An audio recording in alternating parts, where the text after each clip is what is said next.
In 2018-19 season, Joao Felix was considered as generational talent, being called as next Cristiano Ronaldo. But fast forward to 2023, Joao Felix considered as biggest flop signing in Atletico Madrid's history. So what happened exactly? A person who went from being one of the most expensive transfers in football history, to facing the bench regularly and getting hatred from his own club fans. Let us go through his journey and see what exactly gone wrong.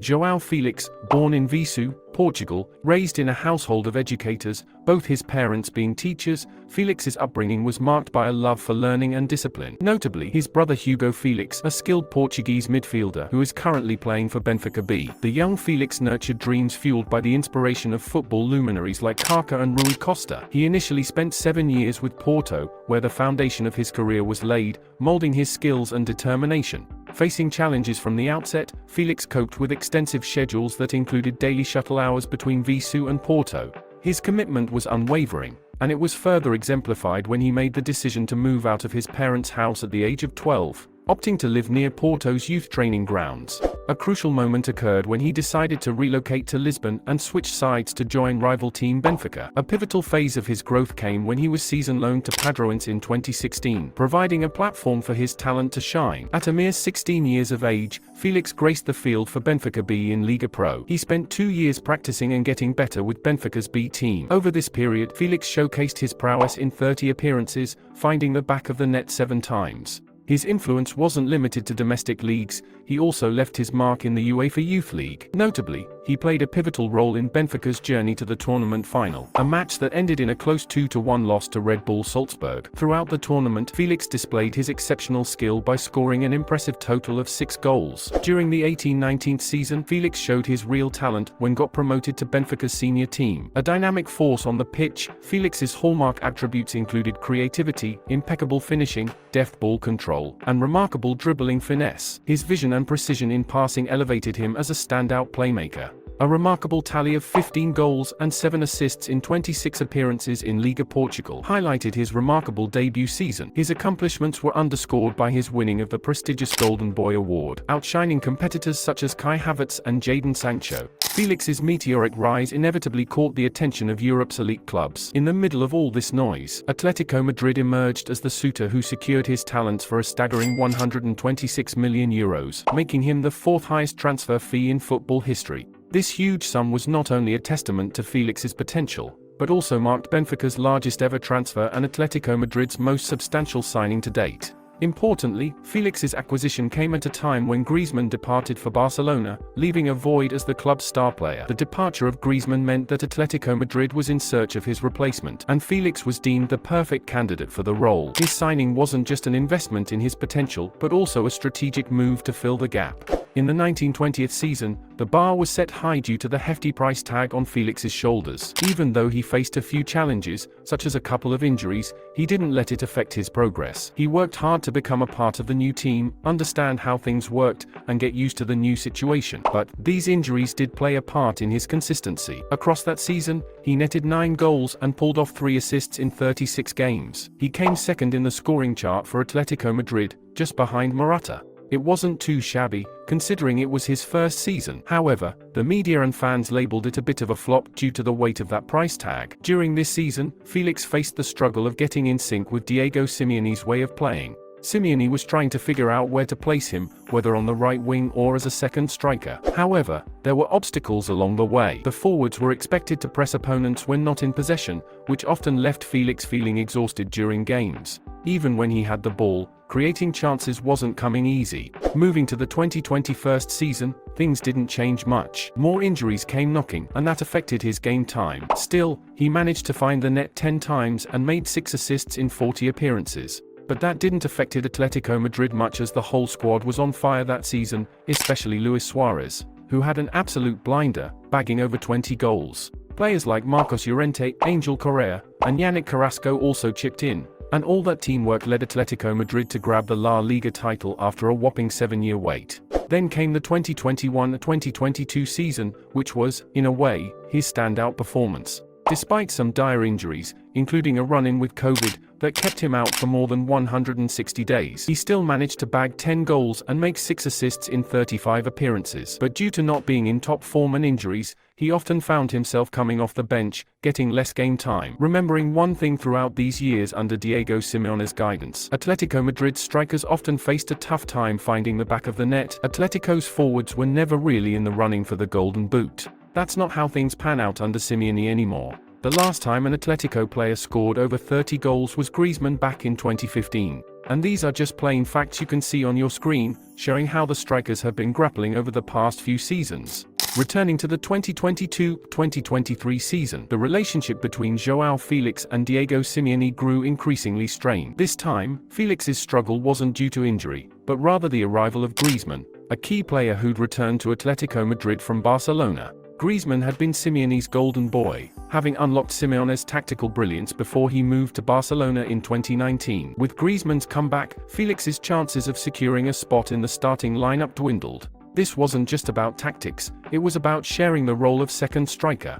In the initial matches of the season, Felix started and Griezmann came on as a substitute. But as the season progressed, and Felix's performances didn't meet the expectations set by Simeone, the dynamic shifted. Griezmann found his groove, syncing seamlessly with Morata, who maintained consistent form throughout the season. As a result, Felix found himself spending more time on the bench, increasingly becoming a substitute rather than a regular starter. A crucial part to remember is Simeone's strategic approach. He's a fan of defensive football, placing less emphasis on possession and opting for two defensive midfielders to shore up the defense, and provide a solid base for attacking midfielders to wage battles. Griezmann fitted this system perfectly. His style favored taking a few touches over dribbling extensively. It was a system that complemented his strengths. On the contrary, Felix's traits leaned towards skillful dribbling and a preference for possession-based play. The disconnect between his style and Simeone's approach compounded the challenges Felix faced. Felix's lack of playing time took a toll on his patience and morale, evident through several instances during this season. In a match against Club Brugge, with Simeone urgently needing a goal, he chose Axel Witsel as the final substitute, leaving Felix on the bench. In response, Felix threw his training bib, a clear sign of his frustration. Matters escalated when a tweet suggested Felix should return to Benfica, where he'd be appreciated. Felix liked this tweet, fueling Spanish media buzz. A similar scenario unfolded against Rayo Vallecano when Felix was once again benched despite the team needing a goal. When questioned about Felix's lack of playing time, Simeone's response was direct: Joao Felix not being a starter. He has not changed at all, so his teammates who compete with him are in a better moment, and the coach understands that. A blunt truth: when Felix delivered, he secured his spot in the starting 11. Even Atletico's president commented on the situation, hinting that they might entertain offers for Felix. I personally think he's a top talent, a world-class player. For reasons it isn't worth getting into, it makes you think that the reasonable thing is that if there's an option that's good for the player, good for the club, we can look at it. This statement suggested that Felix might be considered for transfer if the right offer emerged. And all this drama unfolded before the World Cup, not even halfway through the season. The toxic atmosphere was visible. Speaking of the World Cup, Felix shined on the international stage. He played an important role for Portugal, scoring a goal and providing 2 assists in 4 matches. During the tournament, he sent a subtle message to Atletico Madrid: the way of playing with Portugal and then at the club is different. When conditions are favorable, things go better. This statement spoke volumes about Felix's feelings towards his club's playing style. After this chaotic period, by the January transfer market, both Joao Felix's agent and Atletico Madrid were actively seeking the most suitable options for his future.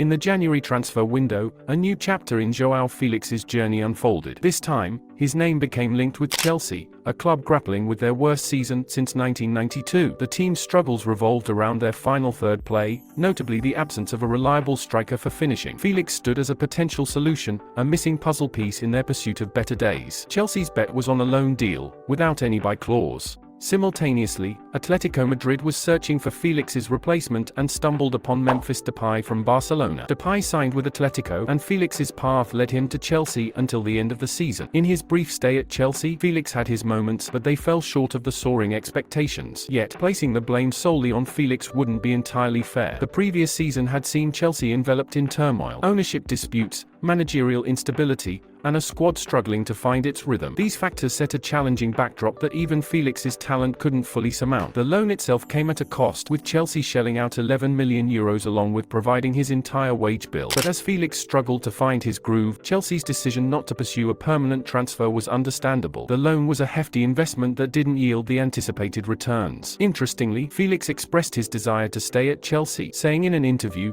"It's a top club. Everyone in the club is very good to me, my teammates are unbelievable, and I really like to be here." However, Mauricio Pochettino, Chelsea's manager, had different visions for the future, and Felix didn't fit into those plans. Transitioning to the present, Joao Felix's journey took an unexpected turn as he returned to Atletico Madrid this summer. His mindset was clear, he wanted out. Interestingly, within the Atletico squad, Felix wasn't important anymore. Surprisingly, during his absence from January to May, Atletico experienced an upswing, showcasing a remarkable 12-game unbeaten streak. Furthermore, Felix's absence from pre-season matches raised eyebrows, indicating that he was no longer central to the team's plans. Between this backdrop, transfer rumors started. Aston Villa emerged as a possible destination, but Felix displayed no interest in joining them. An interesting twist came when Al Hilal offered a loan deal for Felix, but Atletico rejected it, making it evident that they were inclined to sell him if a suitable offer comes. In the midst of this speculation, journalist Fabrizio Romano shared a statement from Felix about his future ambitions. He boldly stated, "I'd love to play for Barca. Barcelona has always been my first choice, and I'd love to join Barca." This declaration fueled fans and staff alike, resulting in boos from the stands during Atletico's first La Liga match of the season, despite Felix being benched throughout the game.